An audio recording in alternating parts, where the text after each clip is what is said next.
Hello, isn't it beautiful? This is another variety of rhododendron. And this one usually blooms like early June, uh, quite later than the other one that is yellow.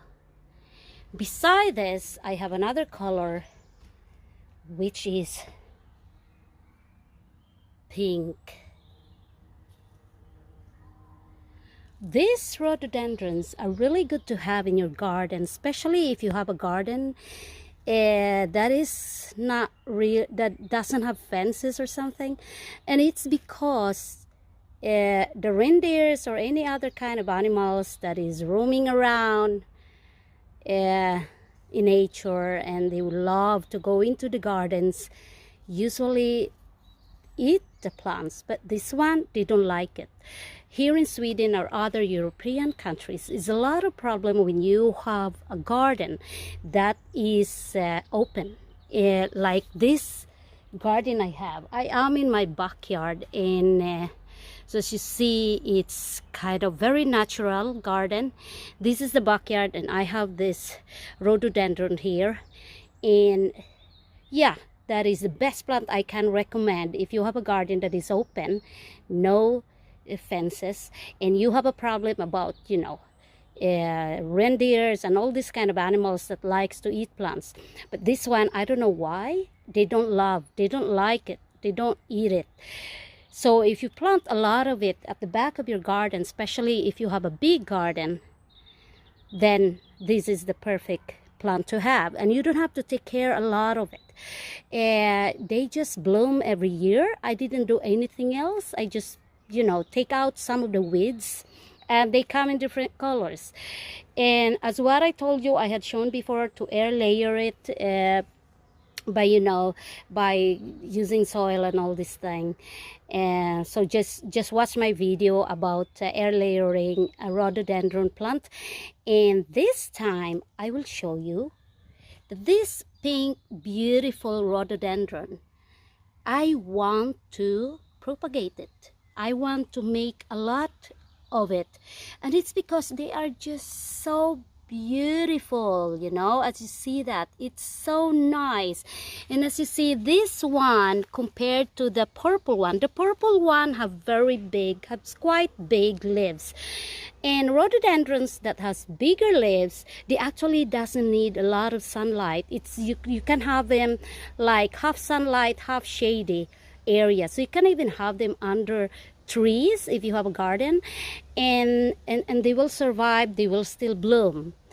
But this kind of rhododendron that is pink, they have a smaller leaves, and when they have smaller leaves, it's a kind of rhododendron that actually needs more sunlight. So with the rhododendrons, the ones that has bigger leaves doesn't need a lot of sunlight, half shade, half sunlight, they will still bloom, they will still feel okay.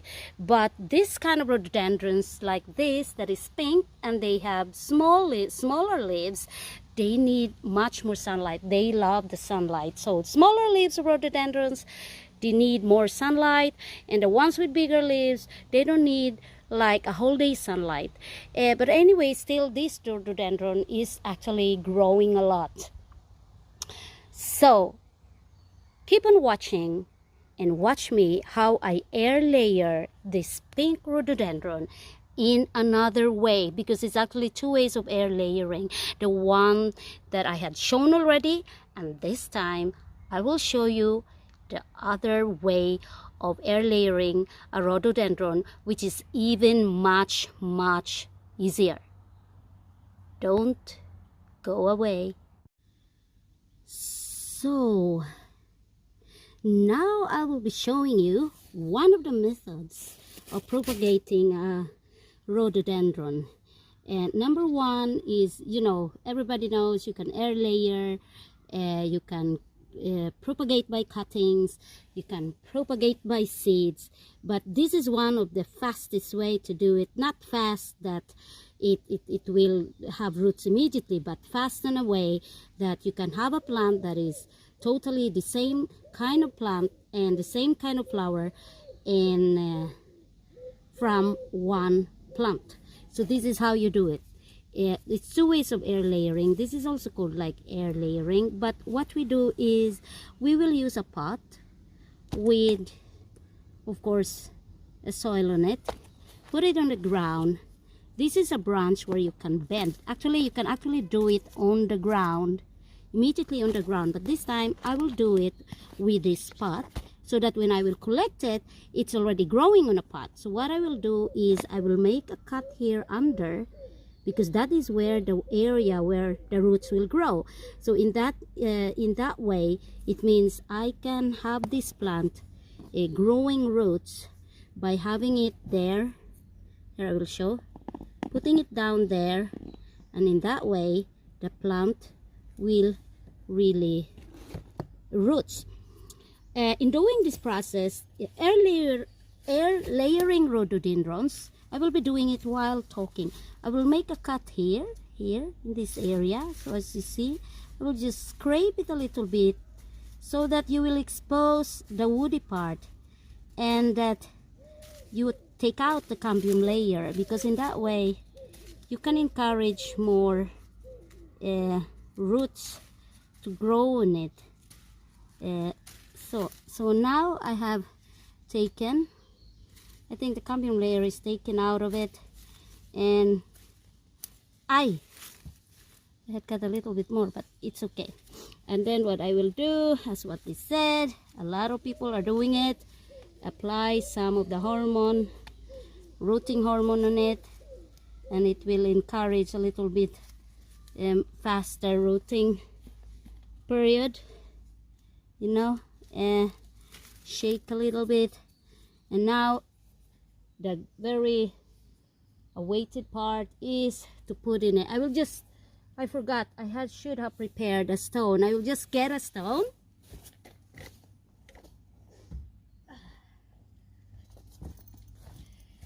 That was not too long. Here is my stone. The reason why you put a stone on it is because you don't want it to move. So when we have it already, I will show you there. It looks like that. So you take it out, it looks like that, and I already bent it there. So like that, and then I'll put some soil on top of it like that, so it's already under the soil. You can actually do this also just direct on the ground. A lot of people are doing air layering by just digging on the ground and cover it with the soil. And one thing very important if you are doing this process is that you have to water it, because if they get so dry, then your air layer will never work. It will not grow roots on it. So there is the stone, and just put it there like that. I will change that with a very big stone. So you have that one. And the very big question is how long that you have to have it like that. So when they will create roots, right, when they will develop roots there, all you do is I just cut this area here. And by the way, before I did this, I actually did quite a research all about it. People who are experts, people who are, you know, agriculturists doing this, and they had been doing like this, and it's usually is 100% successful. But you have to be careful that you have to water it from time to time, or else it will dry up and never develop roots. How long it will take? It will take a year.